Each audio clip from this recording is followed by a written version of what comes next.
नमस्कार, कैसे हैं आप सभी। Welcome to Dream IAS. सभी को राधे राधे। तो चलिए शुरू करते हैं हमारी आज की वीडियो। आज की वीडियो में हम 1 अक्टूबर से लेकर 15 अक्टूबर तक का करंट कवर करने वाले हैं। ठीक है, अभी तक हमने सितंबर तक का करंट निपटा लिया है। अब हमारे पास केवल अक्टूबर, नवंबर और दिसंबर 3 महीने का करंट बाकी है, जो कि मैं आपको 6 वीडियो में प्रोवाइड करा दूंगा। ठीक है, तो इस वीडियो में हम 1 अक्टूबर से लेकर 15 अक्टूबर तक का करंट कवर करने वाले हैं। तो टाइम वेस्ट ना करते हुए शुरू करते हैं हमारी आज की वीडियो। बस वीडियो को शुरू करने से पहले मैं आपसे केवल इतना कहना चाहूंगा कि वीडियो को लाइक कर दें, शेयर कर दें और इस चैनल को, जो लोग नए हैं इस चैनल पर, वो लोग इस चैनल को सब्सक्राइब कर लें। ठीक है, तो शुरू करें। आज का हमारा जो पहला क्वेश्चन है वो है स्वच्छ सर्वेक्षण पुरस्कार 2022। स्वच्छ सर्वेक्षण पुरस्कार 2022। स्वच्छ सर्वेक्षण पुरस्कार 2022 किस शहर को प्रदान किया गया है? किस शहर को प्रदान किया गया है? तो भैया स्वच्छ सर्वेक्षण जो पुरस्कार है वो हर साल दिया जाता है। उस शहर को दिया जाता है जिस शहर में सबसे ज्यादा स्वच्छता होती है, गंदगी नहीं होती। स्वच्छ सर्वेक्षण पुरस्कार उन शहरों को, उन राज्यों को प्रदान किया जाता है जहां गंदगी कम होती है या ना के बराबर होती है, जो सबसे ज्यादा स्वच्छ होते हैं। ठीक है, तो स्वच्छ सर्वेक्षण पुरस्कार 2022 किस शहर को प्रदान किया गया है भाई? तो ये प्रदान किया गया है इंदौर को। किसे प्रदान किया गया है? इंदौर को प्रदान किया गया है। अगर इंदौर की बात करें तो इंदौर को ये जो पुरस्कार है, इंदौर जो है मध्य प्रदेश में आता है, ध्यान रखना। ठीक है, इंदौर को जो ये पुरस्कार है ये कितनी बार प्रदान किया जा चुका है? तो इंदौर को ये पुरस्कार 6 बार प्रदान किया जा चुका है। ये 6ठी बार था, ध्यान रखना। ठीक है, स्वच्छ सर्वेक्षण पुरस्कार 2022 किस शहर को प्रदान किया गया है? तो भैया इंदौर को प्रदान किया गया है स्वच्छ सर्वेक्षण पुरस्कार 2022। और इस बार 6ठी बार प्रदान किया गया है, ये भी ध्यान रखना। 6ठी बार प्रदान किया गया है, ये भी ध्यान रखना। ठीक है, चलिए अगर बात करें कि भाई बड़े राज्यों की सूची में, बड़े राज्यों की सूची में, शहर की बात नहीं कर रहा हूं, बड़े राज्यों की बात कर रहा हूं। बड़े राज्यों की सूची में यह पुरस्कार किसे प्रदान किया गया है? तो बड़े राज्यों की सूची में यह पुरस्कार मध्य प्रदेश को प्रदान किया गया है। वहीं छोटे राज्यों की सूची में, छोटे राज्यों की सूची में यह पुरस्कार किसे प्रदान किया गया है? तो छोटे राज्यों की सूची में जो सबसे स्वच्छ राज्य है वो है त्रिपुरा। ठीक है, बड़े राज्यों की सूची में जो सबसे स्वच्छ राज्य है वो मध्य प्रदेश है, और जो सबसे छोटा राज्य है स्वच्छ वो त्रिपुरा है। और शहर की बात करें तो भाई इंदौर। ठीक है, चलिए जहां बात करें बड़े राज्यों की सूची में या शीर्ष जो सबसे अच्छे 3 राज्य हैं, सबसे अच्छे या सबसे स्वच्छ 3 राज्य कौन से हैं? तो भाई पहले नंबर पर आएगा, पहले नंबर पर आएगा इंदौर। इंदौर मध्य प्रदेश। ठीक है, अगर सबसे स्वच्छ शहरों की बात करें, सबसे स्वच्छ शहर कौन से हैं भारत के? 3। तो पहला है इंदौर। कहां है ये? मध्य प्रदेश में। ठीक है, दूसरा है सूरत। दूसरा सबसे स्वच्छ शहर है सूरत, जो कि पड़ता है गुजरात में। ठीक है, गुजरात में। और तीसरा सबसे स्वच्छ शहर है नवी मुंबई। नवी मुंबई, ये कहां है? महाराष्ट्र में। ठीक है, स्वच्छ सर्वेक्षण पुरस्कार 2022 6ठी बार प्रदान किया गया है इंदौर को, मध्य प्रदेश। ठीक है, बड़े राज्यों की सूची में यह पुरस्कार मध्य प्रदेश को मिला है, वहीं छोटे राज्यों की सूची में त्रिपुरा को मिला है। अगर बात करें शहरों की तो भैया शहरों में सबसे स्वच्छ शहर है इंदौर, दूसरे नंबर पर है सूरत और तीसरे नंबर पर है नवी मुंबई। ठीक है भाई, दूसरे क्वेश्चन की तरफ बात करते हैं। अगला क्वेश्चन है हमारा, भारत से पिनाका रॉकेट सिस्टम, भारत से Pinaka rocket system, Pinaka rocket system खरीदने वाला, भारत से पिनाका रॉकेट सिस्टम खरीदने वाला पहला देश, दुनिया का पहला देश कौन सा है? ठीक है, भारत से पिनाका रॉकेट सिस्टम खरीदने वाला विश्व का पहला देश कौन सा है? ठीक है, पहले बात करते हैं पिनाका रॉकेट की। पहले किसकी बात करेंगे? पिनाका रॉकेट की। तो पिनाका रॉकेट की खासियत क्या है भाई? पिनाका रॉकेट की सबसे पहली खासियत है कि एक स्वदेशी रॉकेट है, स्वदेशी रॉकेट है, यानी कि पिनाका रॉकेट सिस्टम भारत में ही बना है, भारत में ही बना है, मेक इन इंडिया। ठीक है, तो स्वदेशी रॉकेट सिस्टम है। दूसरी बात इसकी खासियत क्या है भाई? दूसरी खासियत यह है इसकी कि एक मल्टी बैरल सिस्टम है, मल्टी बैरल, ठीक है, रॉकेट लॉन्चर सिस्टम है, रॉकेट लॉन्चर सिस्टम है। Multi barrel rocket launcher system का मतलब ये केवल रॉकेट ही नहीं, ठीक है, अन्य चीजों के लिए भी सहायकपूर्ण है। ठीक है, तो multi barrel rocket launcher system यानी कि इसमें एक रॉकेट नहीं, इसमें काफी सारे रॉकेट एक साथ दागे जा सकते हैं। यानी कि एक होता है ना, केवल एक बार में एक ही रॉकेट छूटेगा, ऐसा कुछ नहीं है। ठीक है, आपने देखा मशीन गन, उसमें लगातार, ठीक है, काफी सारी एकदम बुलेट्स चलती रहती हैं। वैसे ही पिनाका रॉकेट सिस्टम भी मल्टी बैरल रॉकेट सिस्टम है, इसमें एक साथ काफी सारे रॉकेट छोड़े जा सकते हैं। कितने रॉकेट छोड़े जा सकते हैं भाई? तो इसकी अगर बात करें तो ये 44 सेकंड में लगातार 72 रॉकेट छोड़ सकता है। कितने? मात्र 44 सेकंड में 72 रॉकेट छोड़ सकता है, मात्र 44 सेकंड में। ठीक है, 44 सेकंड में 72 रॉकेट छोड़ सकता है। कौन? पिनाका रॉकेट सिस्टम एक स्वदेशी सिस्टम है, multi barrel rocket launcher system है। ठीक है, चलिए अब बात करते हैं हमारे क्वेश्चन की। तो हमारा क्वेश्चन था कि भारत की पिनाका रॉकेट सिस्टम को खरीदने वाला विश्व का पहला देश कौन सा है? तो भैया विश्व का पहला देश है अर्मेनिया। कौन सा देश है? अर्मेनिया। आपको पता है कि डीआरडीओ के माध्यम से और इसरो के माध्यम से, खासकर डीआरडीओ के माध्यम से भारत अब जो जितने भी ज्यादातर जो रक्षा के जो इक्विपमेंट हैं वो अब भारत में ही तैयार किए जा रहे हैं, मेक इन इंडिया के तहत। ठीक है, चाहे वो रॉकेट हुए या गन्स हुई या हेलीकॉप्टर हुए, ठीक है, या विमान वाहक पोत हुए जैसे कि अपना आईएनएस विक्रांत। तो रक्षा से जुड़ी हुई चीजें अब भारत विदेशों से कम और भारत में ही ज्यादा तैयार करा रहा है। ठीक है, अपने ही से, ताकि स्वदेशी हो सके। तो ये पिनाका रॉकेट भी भारत में ही तैयार हुआ है। ठीक है, तो इसीलिए इसको खरीदने वाला पहला देश कौन है? कौन सा ऐसा देश है जो दूसरा देश जो भारत से ये चीज खरीदने आ रहा है? तो वो है अर्मेनिया। अर्मेनिया की अगर बात करें तो अर्मेनिया कौन से महाद्वीप में पड़ता है भाई? अर्मेनिया पड़ता है यूरोप महाद्वीप में। अर्मेनिया की राजधानी की बात करें तो अर्मेनिया की राजधानी है येरेवान। क्या है? येरेवान। ठीक है, अगर यहाँ की मुद्रा की बात करें तो यहाँ की मुद्रा है ड्रॉम। देखो हाथों हाथ में आपको थोड़ा बहुत स्टडी जीके का पोर्शन भी लेते हुए चलता हूं। ठीक है, और साथ ही साथ यहाँ के जो प्रधानमंत्री है वो कौन है? निकोल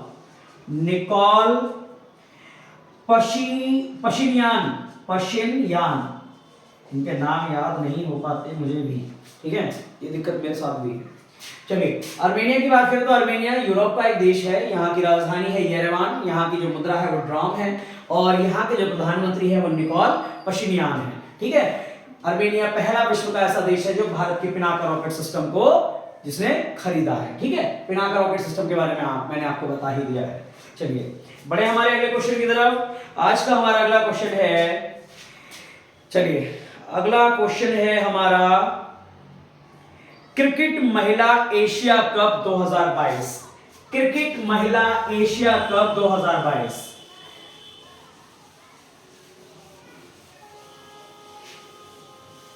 क्रिकेट महिला एशिया कप 2022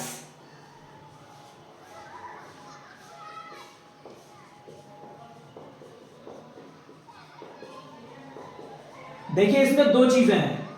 पहली क्या, कौन सा टूर्नामेंट है? क्रिकेट टूर्नामेंट है। किसका टूर्नामेंट है? महिलाओं का टूर्नामेंट है, पुरुषों वाला नहीं।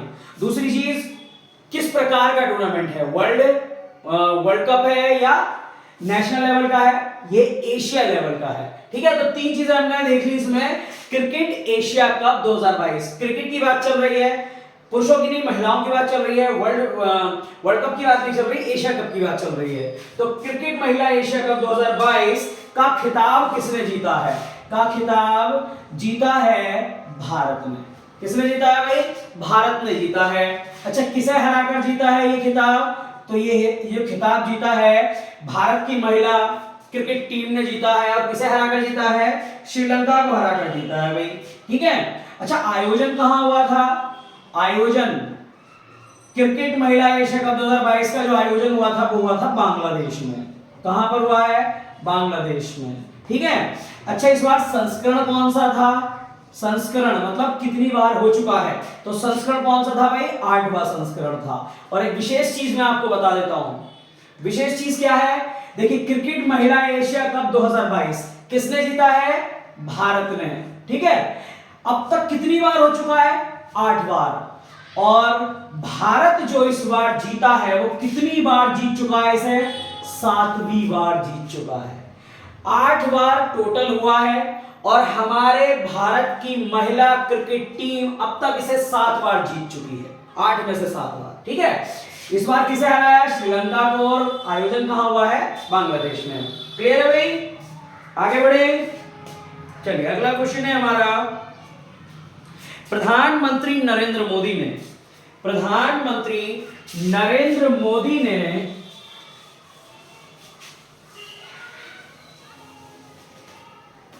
किस गांव को भारत का पहला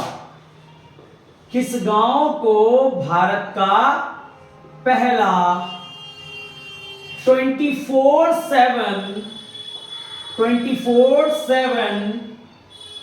सौर ऊर्जा संचालित गांव घोषित किया है? फिर से बोलता हूं, भारत के प्रधानमंत्री नरेंद्र मोदी ने भारत के किस गांव को भारत का पहला 24/7 सौर ऊर्जा संचालित गांव घोषित किया है? ठीक है। 24/7 का मतलब 24 घंटे 7 दिन। सौर ऊर्जा जो नेचुरल एनर्जी है, ठीक है, सूर्य से चार्ज होने वाली संचालित गांव, यानी कि भारत का ऐसा कौन सा गांव है जहां 24 घंटे 7 दिन सौर ऊर्जा से बिजली बनती है और सौर ऊर्जा से ही बिजली प्रयोग की जा रही है? ठीक है। ये वैसी वाली बिजली प्रयोग नहीं की जाती जो आपके वायर्स के माध्यम से आती है। ठीक है। ये सौर ऊर्जा से संचालित बिजली का प्रयोग करने वाला भारत का ऐसा कौन सा गांव है? तो कौन सा गांव है भाई? यह है मोढेरा। क्या नाम है? मोढेरा।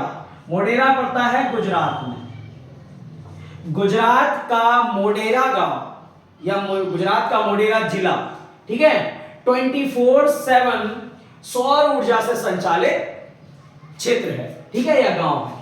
यह भारत का पहला ऐसा गांव है जहां 24/7 जो बिजली चलेगी वो सौर ऊर्जा से चलने वाली है, मोढेरा। अच्छा, मोढेरा की एक खासियत क्या है भाई? इतिहास से मोढेरा का क्या संबंध है? तो इतिहास में मोढेरा का एक मंदिर है जिसे हम कहते हैं मोढेरा का सूर्य मंदिर। मोढेरा में क्या है? मोढेरा में मोढेरा का सूर्य मंदिर है, जिसे किसने बनवाया था भाई? जिसे किसने बनवाया था? जिसे बनवाया था गुजरात के चालुक्य।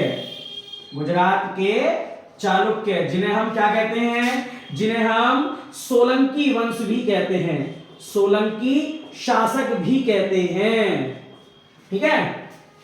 मोढेरा गुजरात में क्या है? मोढेरा का सूर्य मंदिर है जिसे गुजरात के चालुक्य या सोलंकी शासकों ने बनवाया था। ठीक है भाई। चलिए अगले क्वेश्चन की तरफ बढ़ते हैं हम। अगला क्वेश्चन है 100% डिजिटल साक्षरता हासिल करने वाली भारत की पहली ग्राम पंचायत कौन सी है?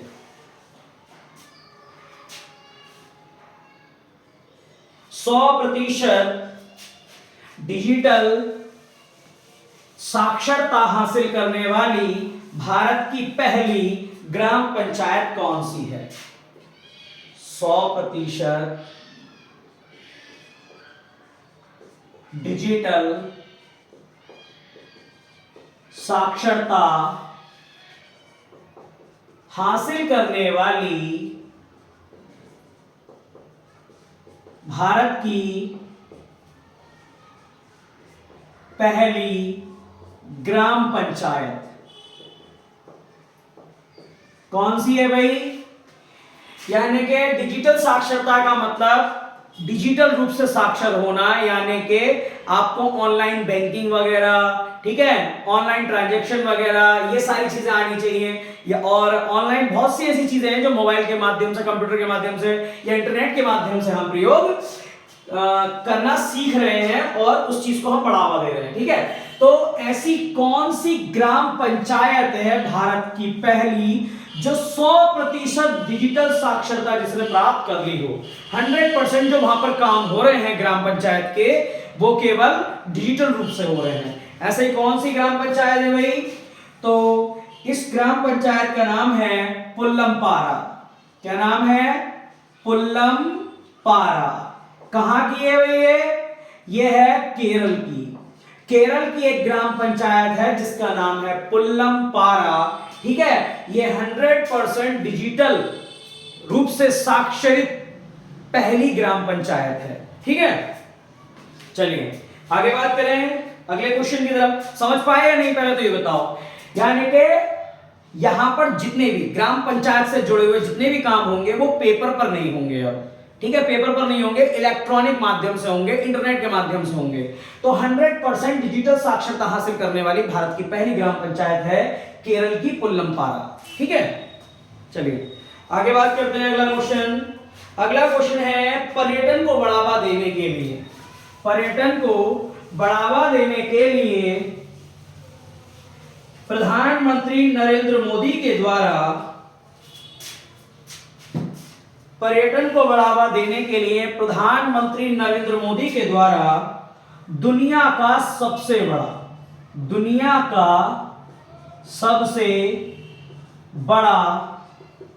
जंगल सफारी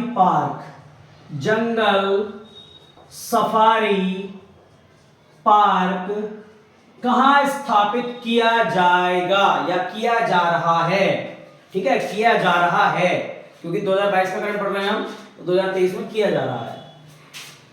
पर्यटन को बढ़ावा देने के लिए प्रधानमंत्री नरेंद्र मोदी के द्वारा दुनिया का सबसे बड़ा जंगल सफारी पार्क कहां स्थापित किया जा रहा है, ठीक है। देखिए सफारी का मतलब जैसे जंगल के बीच में, ठीक है, आप क्या करते हैं, गाइड वगैरह के माध्यम से जंगल की यात्रा वगैरह करना, जंगल घूमना, ठीक है, जीप वगैरह के माध्यम से, ऐसे नहीं, क्योंकि जंगली जानवर रहते हैं, किसी गाड़ी वगैरह के माध्यम से आप जब जंगल में घुसकर भी जंगल के अंदर घुसकर आप जानवरों को देखते हैं, ठीक है, इससे टूरिज्म को बढ़ावा मिलता है, तो उसे हम कहते हैं जंगल सफारी पार्क। तो दुनिया का, भारत का नहीं, दुनिया का सबसे बड़ा जंगल सफारी पार्क कहां बनने जा रहा है, जिसका उद्देश्य होगा पर्यटन को बढ़ावा देना। तो ये भैया कहां बनाया जा रहा है? गुरुग्राम हरियाणा में, गुड़गांव हरियाणा में बनाया जा रहा है दुनिया का सबसे बड़ा जंगल सफारी पार्क। क्लियर, ठीक है, गुरुग्राम हरियाणा में। अच्छा, गुरुग्राम हरियाणा में जो पार्क बनाया जा रहा है, तो ऐसा वहां कौन सा जंगल है? तो वहां अरावली की पहाड़ियां, अरावली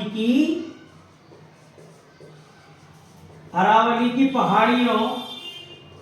पहाड़ियों की जो क्या कहते हैं, जो ढलान है, वहां पर जंगल पाए जाते हैं, मतलब काफी ज्यादा जंगल है वहां पर, अरावली की पहाड़ियां हैं वहां पर, गुरुग्राम हरियाणा में, राजस्थान में है, राजस्थान हरियाणा दोनों में है वो, ठीक है। और बात करें तो वहीं पर दुनिया का सबसे बड़ा जंगल सफारी पार्क बनने जा रहा है, ठीक है। चलिए ये कितने बीच का होगा भाई?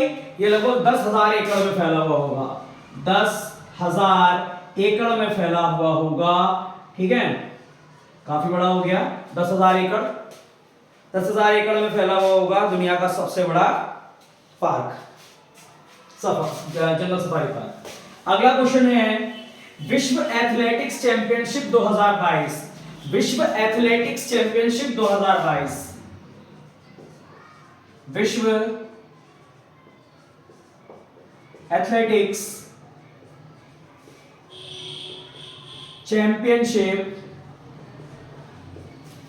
2022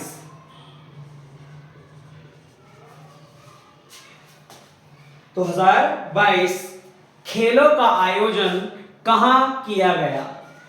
विश्व एथलेटिक्स चैंपियनशिप 2022 खेलों का आयोजन कहां किया गया? वर्ल्ड एथलेटिक्स चैंपियनशिप 2022 खेलों का आयोजन कहां किया गया भाई? तो यह किया गया टोक्यो में। कहां किया गया? टोक्यो में। टोक्यो कहां है? जापान में। ठीक है। वर्ल्ड एथलेटिक्स चैंपियनशिप 2022 का जो आयोजन है वो कहां किया गया है? टोक्यो, जापान में। ठीक है। अच्छा, इस बार का जो संस्करण था वो कौन सा संस्करण था? 20वां संस्करण। 20वां संस्करण था। ठीक है, 20वां संस्करण।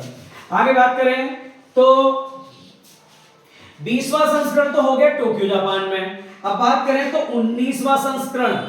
19वां संस्करण कहां हुआ था? तो 19वां संस्करण हुआ था बुडापेस्ट में। बुडापेस्ट। और बुडापेस्ट कहां है? कौन से देश में है भाई बुडापेस्ट? हंगरी में।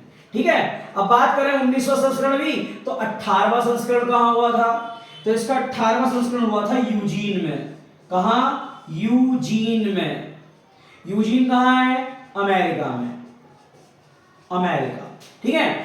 वर्ल्ड एथलेटिक्स चैंपियनशिप 2022 की बात करें तो इसका जो आयोजन हुआ है वो टोक्यो में हुआ है और इस बार 20वां संस्करण था। और उससे पहले 19वां संस्करण कहां हुआ है? बुडापेस्ट, हंगरी में। उससे पहले 18वां संस्करण कहां हुआ है? तो यूजीन, अमेरिका में। ठीक है भाई। चलिए आगे बात करते हैं। अगला क्वेश्चन है हमारा, अगला क्वेश्चन है विश्व अहिंसा दिवस। विश्व अहिंसा दिवस कब मनाया गया? विश्व अहिंसा दिवस 2022। विश्व अहिंसा दिवस 2022 कब मनाया गया? तो विश्व अहिंसा दिवस 2022, देखिए पहली बात तो अहिंसा का जब नाम आता है तो सबसे पहले हम जो बात आती है वो आती है गांधी जी से। ठीक है। तो गांधी जी के जन्म दिवस को ही अहिंसा दिवस के रूप में मनाया जाता है। तो 2 अक्टूबर 2022 को ही मनाया गया है विश्व अहिंसा दिवस 2022। ठीक है। विश्व अहिंसा दिवस 2022 जिसका उद्देश्य होगा सभी देशों के बीच एक पारिवारिक सहयोग स्थापित करना। ठीक है। एक पारिवारिक सहयोग स्थापित करना। ठीक है। तनाव को कम करना, जो देशों के बीच आपस में तनाव रहता है उसे कम करना। ठीक है। अगर बात करें तो इस दिवस की शुरुआत कब हुई थी? तो इस दिवस की शुरुआत हुई थी यूएन के द्वारा। यूएन मतलब संयुक्त राष्ट्र के द्वारा इस दिवस की शुरुआत हुई थी 2007 में। ठीक है। 2007 में इस दिवस की शुरुआत हुई थी। अगर बात करें तो इस दिवस को कितने देशों ने प्रस्तावित किया? तो 140 देशों ने इस दिवस को स्वीकार किया। 140 देशों ने इस दिवस को स्वीकार किया। उन्होंने माना कि एक ऐसा दिन होना चाहिए विश्व अहिंसा दिवस 2022। किसके जन्म दिवस पर मनाया जाता है? ये महात्मा गांधी के जन्म दिवस पर मनाया जाता है 2 अक्टूबर को। ठीक है। यूएन के द्वारा 2007 में इसे घोषित किया गया था विश्व अहिंसा दिवस। क्लियर? चलिए। अच्छा, 2 अक्टूबर को एक महान स्वतंत्रता सेनानी और हैं जिनका जन्म दिवस मनाया जाता है। तो 2 अक्टूबर 1904, 2 अक्टूबर 1904 को जन्म हुआ था लाल बहादुर शास्त्री का। लाल बहादुर शास्त्री का जन्म हुआ था जो आपके 1964 से लेकर 1966 तक भारत के प्रधानमंत्री भी रहे हैं। ठीक है भाई। 1964 से लेकर 1966 तक भारत के प्रधानमंत्री रहे हैं लाल बहादुर शास्त्री, जिनका जन्म दिवस भी 2 अक्टूबर को ही मनाया जाता है। इनका जन्म 2 अक्टूबर 1904 को हुआ था। वहीं महात्मा गांधी का जन्म 2 अक्टूबर 1969 को हुआ था। ठीक है। तो महात्मा गांधी के जन्म दिवस को ही विश्व अहिंसा दिवस के रूप में मनाते हैं। इसका उद्देश्य है सारे देश एक दूसरे से पारस्परिक पारिवारिक माहौल रखें, तनाव को दूर रखें। चलिए अगले बात करते हैं, अगला क्वेश्चन है हमारा, पहले I2U2, ध्यान से सुनो, पहले I2U2 शिखर सम्मेलन 2022 में भारत की तरफ से अध्यक्षता कौन करेगा? पहला सम्मेलन है, पहले तो ये सुनो, पहले I2U2 शिखर सम्मेलन में भारत की तरफ से अध्यक्षता कौन करेगा? भारत की तरफ से अध्यक्षता कौन करेगा? पहले तो बात करते हैं हम I2U2 की। I2U2 एक नया ग्रुप बनाया था 2022 में, एक नया ग्रुप बना है 2022 में I2U2। I2U2 का मतलब, I2U2 का मतलब इंडिया और इजराइल, इंडिया और इजराइल, और U2 का मतलब UAE और US। ठीक है, दो देश हो गए I2 और दो देश हो गए U2। तो इन चार देशों का एक ग्रुप बनाया गया है जिसका नाम रखा गया है I2U2। कब बनाया है ये ग्रुप? 2022 में। तो 2022 में I2U2 ग्रुप की पहली मीटिंग होने जा रही है, या हो गई क्योंकि अब तो 2023 में हम, ठीक है। I2U2 की पहली मीटिंग हो चुकी है, जिसकी तरफ से, भारत की तरफ से, जिसमें अध्यक्षता किसने की थी भाई? तो इसमें भारत की तरफ से अध्यक्षता की थी प्रधानमंत्री नरेंद्र मोदी ने। I2U2 एक ग्रुप बनाया गया है इंडिया, इजराइल और UAE और US के द्वारा, ताकि ये चारों देश एक दूसरे से व्यापारिक रूप से, सामाजिक रूप से और राजनीतिक रूप से अपने संबंधों को बढ़ावा दे सकें और जरूरत पड़ने पर एक दूसरे के सहयोगी देश भी बन सकें। ठीक है, यानी कि एक दूसरे की सहायता करने के लिए, एक दूसरे की सहायता करने के लिए और सहयोग करने के लिए इस ग्रुप की स्थापना की गई है, जिसका नाम है I2U2। कब की गई? 2022 में। अध्यक्षता किसने की है? नरेंद्र मोदी ने। ठीक है, चलिए आगे बात करें भाई अगले क्वेश्चन की।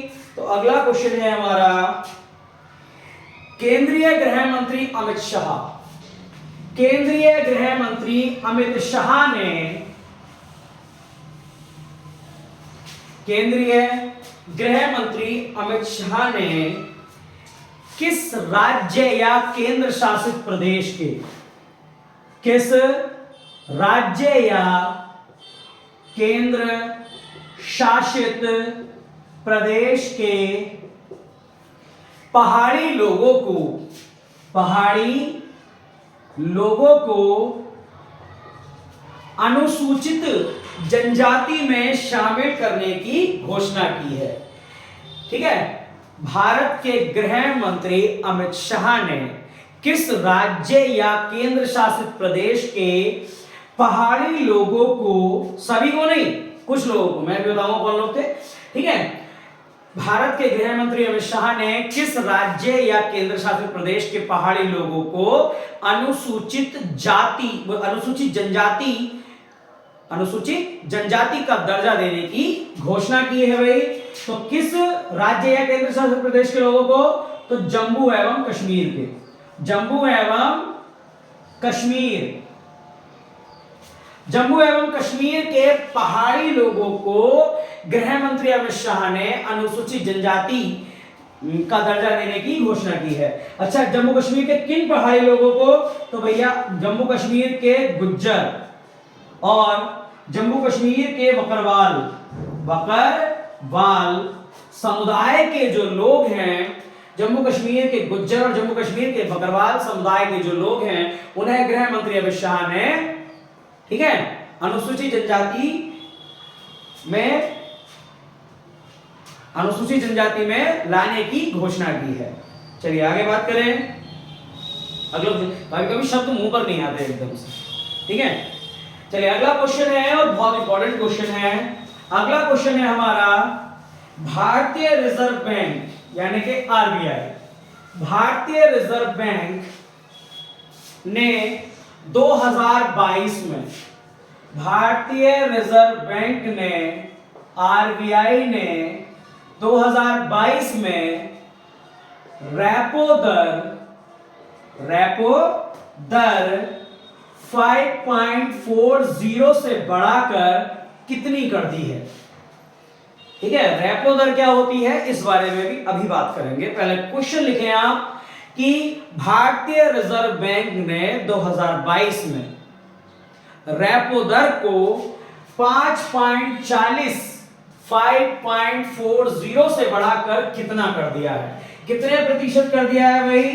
तो भारतीय रिजर्व बैंक ने 2022 में रेपो दर को 5.40 से बढ़ाकर कर दिया है 5.90। कितना कर दिया है भाई? 5.90 कर दिया है। ठीक है, फिर से बोल रहा हूं, भारतीय रिजर्व बैंक ने 2022 में रेपो दर को, रेपो रेट को 5.40 से बढ़ाकर 5.90 कर दिया है। 5.40 से बढ़ाकर 5.90 कर दिया है। अब बात करते हैं भाई रेपो दर होती क्या है? रेपो दर, तो भाई मैंने आपको इकोनॉमिक्स में भी ये चीज समझाई है। इकोनॉमिक्स में मैं आपको पढ़ाता हूं रेपो दर किसे कहते हैं, रिवर्स रेपो दर किसे कहते हैं, सीआरआर क्या होता है, एसएलआर क्या होता है, एनपीए क्या होता है, ये मैं आपको इकोनॉमिक्स में पढ़ाता हूं। ठीक है, तो रेपो दर क्या होती है भाई? जिस दर मतलब परसेंटेज, जिस दर पर कमर्शियल आरबीआई कमर्शियल बैंकों को ऋण प्रदान करती है। कमर्शियल बैंक समझते हो? कमर्शियल बैंक मतलब ये जैसे आपकी पीएनबी हुआ, बैंक ऑफ बड़ौदा हुआ, ठीक है, ये जितने भी बैंक हैं, एसबीआई हुआ, ये सब क्या है? वाणिज्यिक बैंक हैं, कमर्शियल बैंक हैं। इनके ऊपर कौन सी बैंक काम करती है? इनके ऊपर आरबीआई काम करती है। ठीक है, तो कभी कभी इन कमर्शियल बैंकों को उधार की जरूरत पड़ती है, ठीक है, पैसे की जरूरत पड़ती है, तो ये कमर्शियल बैंक किससे कहती हैं? ये आरबीआई से कहती है कि भैया हमें थोड़ा सा पैसा दे दो उधार। तो आरबीआई फ्री में तो पैसा देने बैठा नहीं है। आरबीआई क्या करेगा? आरबीआई क्या लेगा? इनसे ब्याज लेगा। किस दर पर? भाई आप किसी से उधार पैसा लोगे तो वो आपको पैसा तो दे देगा, लेकिन साथ में ब्याज भी वसूलेगा ना। तो जिस परसेंटेज पर वो ब्याज वसूलेगा वो क्या कहलाएगी? रेपो दर। आरबीआई कमर्शियल बैंकों से जिस दर पर ब्याज लेता है उसे क्या, जिस दर पर ब्याज देता है उसे क्या कहते हैं? रेपो दर। ठीक है, रिवर्स रेपो दर में इसका अपोजिट हो जाता है। रिवर्स रेपो दर में क्या होता है? रिवर्स रेपो दर में कमर्शियल बैंक आरबीआई को जिस दर पर ऋण प्रदान कराती हैं उसी को क्या कहते हैं? रिवर्स रेपो दर। ठीक है, सीआरआर क्या होता है? Cash reserve ratio. Cash reserve ratio ये होता है कि जब कमर्शियल बैंकें अपनी इच्छा से आरबीआई के पास पैसा जमा करती हैं, ठीक है, जब कमर्शियल बैंकें अपनी इच्छा से आरबीआई के पास पैसा जमा करती हैं, जब हमारे पास पैसा होता है तो हम क्या करते हैं? बैंकों में जमा करते हैं। बैंकों में जमा करते हैं तो बैंक हमें क्या देती है? इंटरेस्ट देती है। ऐसे ही जब कमर्शियल बैंकों के पास पैसा ज्यादा हो जाता है तो क्या करती है? अपना कुछ परसेंट आरबीआई के पास जमा करा देती हैं। तो आरबीआई इन्हें क्या देता है? इन्हें देता है क्या कहते हैं? ब्याज। ठीक है, ब्याज देता है, जिसको हम क्या कहेंगे? सीआरआर। ठीक है, कैश रिजर्व रेशियो। एसएलआर क्या होता है? कमर्शियल बैंकों को अपनी कुछ राशि सोना या चांदी के रूप में रखनी होती है, उसी को कहेंगे एसएलआर। एनपीए क्या होता है? Non performing asset. ऐसी संपत्ति जो बैंकों को ना तो मुद्रा की सुविधा उपलब्ध कराती है और ना ही ब्याज की, यानी कि बैंकों की वो राशि जिनसे अब बैंकों को कोई फायदा नहीं होने वाला है, वो कहलाती है आपकी एनपीए, नॉन परफॉर्मिंग एसेट। ठीक है, बाकी जब मैं आपको इकोनॉमिक्स कराऊंगा तो आपको डिटेल से इन बारे में बात करेंगे कि NPA, CRR, SLR, repo rate, reverse repo rate क्या होता है। ठीक है, अभी के लिए आप ध्यान रखें, आरबीआई ने 2022 में रेपो रेट 5.40 से बढ़ाकर कितना कर दिया है? 5.90 कर दिया है।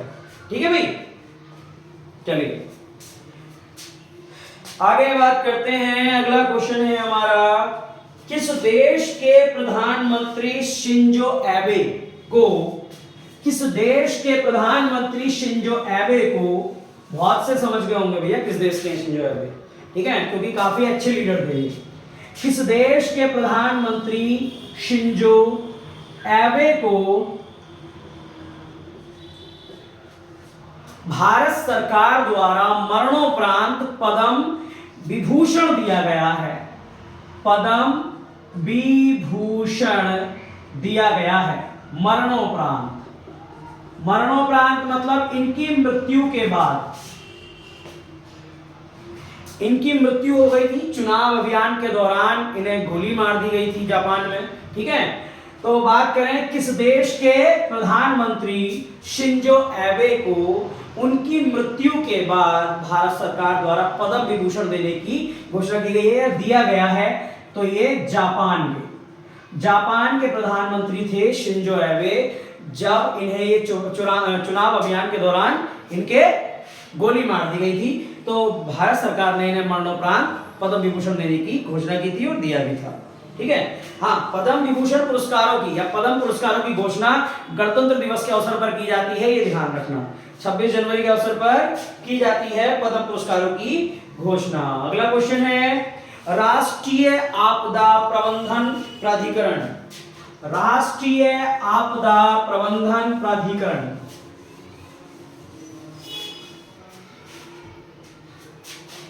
राष्ट्रीय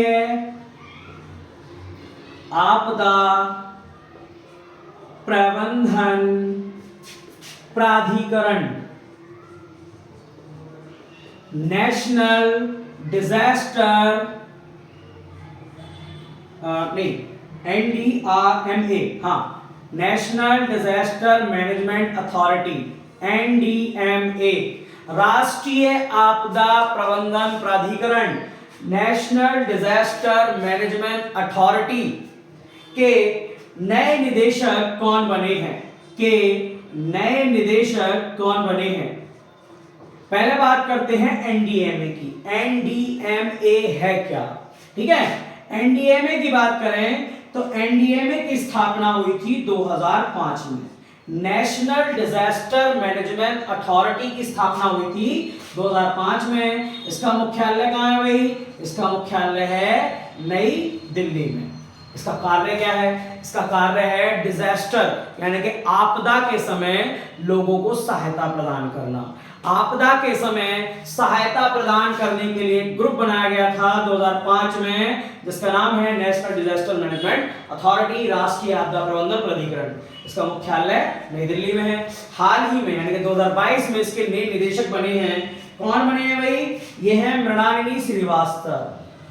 मृणालिनी श्रीवास्तव एनडीएमए की नई निदेशक बनी है। एनडीएमए की नई निदेशक कौन बनी है? मृणालिनी श्रीवास्तव। आपदा के समय लोगों को सहायता प्रदान करने के लिए इस ग्रुप की शुरुआत 2005 में हुई थी। इसका मुख्यालय नई दिल्ली में है। ठीक है भाई, चलिए आगे बात करें। भारतीय क्रिकेट कंट्रोल बोर्ड, भारतीय क्रिकेट कंट्रोल बोर्ड यानी कि बीसीसीआई, भारतीय क्रिकेट कंट्रोल बोर्ड यानी कि बीसीसीआई, ठीक है, board of cricket council of India, board of cricket council of India, भारतीय क्रिकेट कंट्रोल बोर्ड के नए अध्यक्ष कौन बने हैं? बीसीसीआई के नए अध्यक्ष कौन बने हैं भाई? तो ये बने हैं रोजर बिन्नी। कौन बने हैं? रोजर बिन्नी बने हैं। ठीक है, रोजर बिन्नी बने हैं। कौन? बीसीसीआई के नए अध्यक्ष रोजर बिन्नी बने हैं। ठीक है, इन्होंने किनका स्थान लिया है? इन्होंने सौरभ गांगुली का स्थान लिया है। ठीक है, किनका स्थान लिया है इन्होंने? सौरभ गांगुली का स्थान लिया है। इनसे पहले कौन थे? सौरभ गांगुली थे। रोजर बिन्नी बाद में बने हैं बीसीसीआई के नए अध्यक्ष। बात करते हैं बीसीसीआई की, board of cricket control of India. ठीक है, इसकी स्थापना हुई थी भाई 1928 में।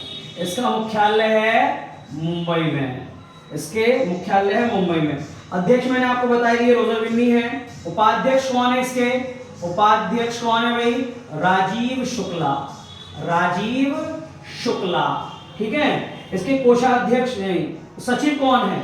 सचिव कौन है भाई? अमित शाह के पुत्र जय शाह, जय शाह। बीसीसीआई के अध्यक्ष कौन है? तो वो बने हैं आपके रोजर बिन्नी। उपाध्यक्ष कौन है? राजीव शुक्ला। सचिव कौन है? जय शाह। ठीक है। बीसीसीआई की स्थापना 1928 में हुई थी, मुख्यालय मुंबई में है। इसका कार्य क्या है? ये भारत में क्रिकेट आयोजित कराता है। क्रिकेट के जितना भी टूर्नामेंट है ये आयोजित कराता है, चाहे वो आईपीएल हो, चाहे वो टी20, आईपीएल में आता है, जो टी20 में आता है, चाहे वो टी20 हो, वनडे हो। ठीक है। ये सब आयोजित कौन कराता है? ये कराता है आपका बीसीसीआई, भारत में। ठीक है भाई। आगे बात करें। अगला क्वेश्चन है, महात्मा गांधी के जीवन और उनके संदेशों को समर्पित करने के लिए, महात्मा गांधी के जीवन और उनके संदेशों को लोगों के प्रति समर्पित करने के लिए, महात्मा गांधी के जीवन और उनके संदेशों को लोगों के लिए समर्पित करने के लिए गांधी संग्रहालय, गांधी संग्रहालय,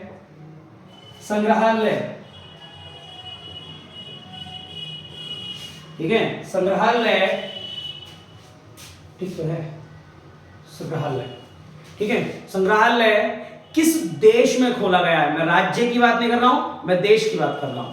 ठीक है।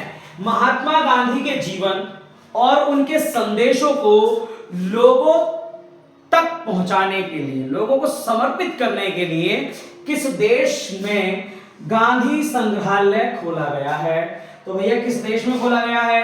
अमेरिका में। ठीक है।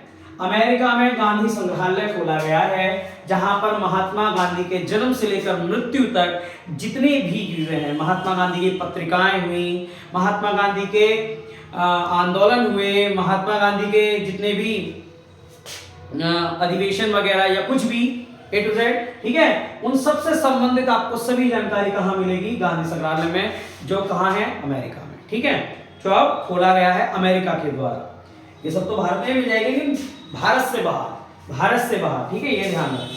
चलिए अगला क्वेश्चन है हमारा, मध्य प्रदेश के किस नेशनल पार्क में, इंपॉर्टेंट है, ध्यान रखना, मध्य प्रदेश के किस नेशनल पार्क में, मध्य प्रदेश के किस नेशनल पार्क में नामीबिया से चीते मंगाए गए हैं? मध्य प्रदेश के किस नेशनल पार्क में नामीबिया से चीते मंगाए गए हैं? कहां मंगाए गए हैं? मध्य प्रदेश में मंगाए गए हैं। ठीक है। कहां से मंगाए गए हैं? नामीबिया से मंगाए गए हैं। क्या मंगाया गया है? चीते। तो मध्य प्रदेश में या मध्य प्रदेश के नेशनल पार्क में नामीबिया से कितने चीते मंगाए गए हैं भाई? ठीक है। कितने चीते मंगाए गए हैं? तो 7 चीते मंगाए गए हैं। 7 चीते मंगाए गए हैं। ठीक है। मध्य प्रदेश के कौन से नेशनल पार्क में? मध्य प्रदेश के कूनो नेशनल पार्क में, कूनो नेशनल पार्क में, मध्य प्रदेश के कूनो नेशनल पार्क में 7 चीते मंगाए गए हैं। कहां से मंगाए गए हैं? नामीबिया से मंगाए गए हैं। नामीबिया एक अफ्रीकन कंट्री है, जहां से मध्य प्रदेश के कूनो नेशनल पार्क में 7 चीते मंगाए गए हैं। 7 की बात करें तो जिसमें मादा चीतों की संख्या है 5 और नर चीतों की संख्या है 2। ठीक है। और जो मादा चीतों में भी जो सबसे छोटी टाइगर है, उसका नाम क्या रखा है भाई? उसका नाम रखा है आशा। ध्यान रखना, मादा चीतों में भी जो सबसे छोटा है उसका नाम क्या रखा है? आशा। ठीक है, ये भी ध्यान रखना। अच्छा, इन मादा चीतों की निगरानी रखने के लिए, इन मादा चीतों के संरक्षण और इनके रखरखाव के लिए प्रधानमंत्री नरेंद्र मोदी ने एक आयोग बनाया है, एक समिति बनाई है। उस समिति के अध्यक्ष कौन है? इन 7 चीतों के रखरखाव संरक्षण के लिए केंद्र सरकार द्वारा एक समिति बनाई गई है। उस समिति के अध्यक्ष कौन है भाई? आलोक कुमार। आलोक कुमार को एक समिति का अध्यक्ष बनाया गया है जो इन नामीबिया से लाए गए इन 7 चीतों का संरक्षण करेगी। ठीक है भाई, चलिए आगे बात करें। आज का हमारा लास्ट क्वेश्चन है, आज का लास्ट क्वेश्चन है कि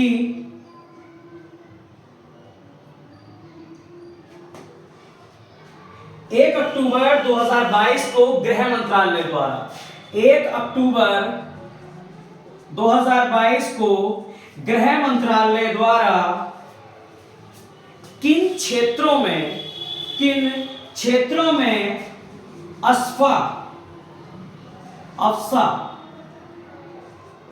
अफ्सा यानी के AFSPA की सिक्योरिटी बढ़ाई गई है। अफ्सा नामक सिक्योरिटी बढ़ाई गई है। फिर से सुना, क्वेश्चन इंपॉर्टेंट है, ध्यान रखना। 1 अक्टूबर 2022 को गृह मंत्रालय के द्वारा किन राज्यों में अफ्स्पा नामक एक्ट पारित किया गया है। आप ये ऐसे करके लिखना है, अफ्स्पा नामक एक्ट पारित किया गया है। अफ्स्पा की बात करें, अफ्स्पा एक आर्म्ड फोर्स है। आर्म्ड फोर्स मतलब एक सैनिक बल है, ठीक है। एक सैनिक बल की तैनाती रहेगी इस एक्ट के द्वारा। कौन से क्षेत्रों में? क्वेश्चन ये है आपका कि 1 अक्टूबर 2022 को AFSPA नामक जो एक्ट है वो एक्ट किन क्षेत्रों पर लागू किया गया है। तो भैया ये जो एक्ट पारित किया गया है ये किन क्षेत्रों पर लागू किया गया है? ये किया गया है आपके नागालैंड और अरुणाचल प्रदेश, नागालैंड और अरुणाचल प्रदेश। और इनकी भी अगर बात करें तो इनके नागालैंड के 16 जिलों में और अरुणाचल प्रदेश के 26 जिलों में। नागालैंड के 16 जिलों में और अरुणाचल प्रदेश के 26 जिलों में कौन सा एक्ट पारित किया गया है? अफ्स्पा, AFSPA, ठीक है। अगर इस एक्ट की बात करें तो इस एक्ट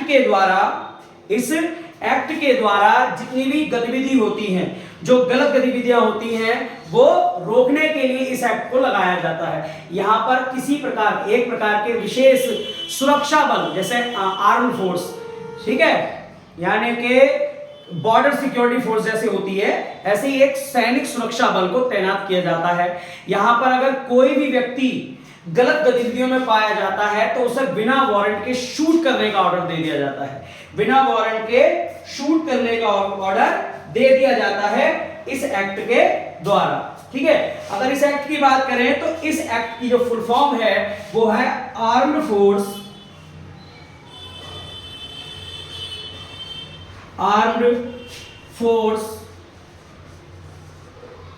स्पेशल पावर्स एक्ट। जो सुरक्षा बल होते हैं, जो आर्म्ड फोर्स होती हैं, ठीक है, उनको एक क्या मिल जाती है? इस एक्ट के द्वारा स्पेशल पावर मिल जाती है, इसीलिए इसका नाम रखा है armed force special powers act, ठीक है। उन्हें ऐसी क्या पावर मिल जाती है कि उन्हें किसी भी प्रकार की गतिविधियों में, गलत गतिविधियों में अगर कोई व्यक्ति पाया हुआ मिल जाता है तो उसे बिना वारंट के शूट करने का ऑर्डर दे दिया जाता है, ठीक है भाई। चलिए, ये तो थी हमारी आज की न्यूज जिसमें हमने 1 अक्टूबर से लेकर 15 अक्टूबर तक का करंट कवर किया है, ठीक है। कल जो आपको वीडियो प्रोवाइड होगी उसमें मैं 16 अक्टूबर से लेकर आगे का करंट कवर कराने वाला हूं 31 अक्टूबर तक का, ठीक है। तो बस आज के लिए इतना ही, ठीक है। बिना स्किप करे वीडियो को देखा करो भाई, बहुत जरूरी होती है। कभी कभी ऐसा होता है कि न्यूज थोड़ी कम होती है क्योंकि भाई 15 दिन में कोई घटना अगर नहीं घटी थी तो मैं भी क्या कर सकता हूं, लेकिन अगर कुछ 15 दिन में ऐसी न्यूज भी मिल जाती है जो आपके लिए मोस्ट इंपोर्टेंट होती है। इनमें भी आपके 2 से 3 न्यूज ऐसी थी जो काफी ज्यादा मोस्ट इंपोर्टेंट थी। एक तो आपका रिवर्स रेपो रेट वाला, एक ये है आपका, ठीक है, आर्म्ड फोर्स वाला, और भी है, ठीक है। तो ऐसी न्यूज आपके लिए मोस्ट इंपोर्टेंट हो जाती हैं। तो बस आपसे मैं लास्टली इतना ही कहना चाहता हूं कि वीडियो को बिना स्किप किए देखा करो क्योंकि आपके फ्यूचर का सवाल है, ठीक है भाई। अगर देख रहे हो ना, पहली बात तो बिलीव करके देखो, और दूसरी बात आप पूरे मन लगा कर देखो। यार दुनिया भर के काम बाद में होते रहेंगे, ठीक है, पहले हमारे लिए नौकरी ज्यादा इंपॉर्टेंट है। तो इस वीडियो में हमने 1 अक्टूबर से लेकर 15 अक्टूबर तक करंट कवर किया। कल की जो वीडियो होगी उसमें आगे का करंट कवर कराने वाला हूं। बस वीडियो को लास्ट में इतना ही कहना चाहूंगा कि वीडियो को लाइक कर दें, शेयर कर दें और सब्सक्राइब कर दें, ठीक है, और कमेंट करके जरूर बताया करें कि वीडियो कैसी लगी। तो आज के लिए बस इतना ही, सभी को राधे राधे।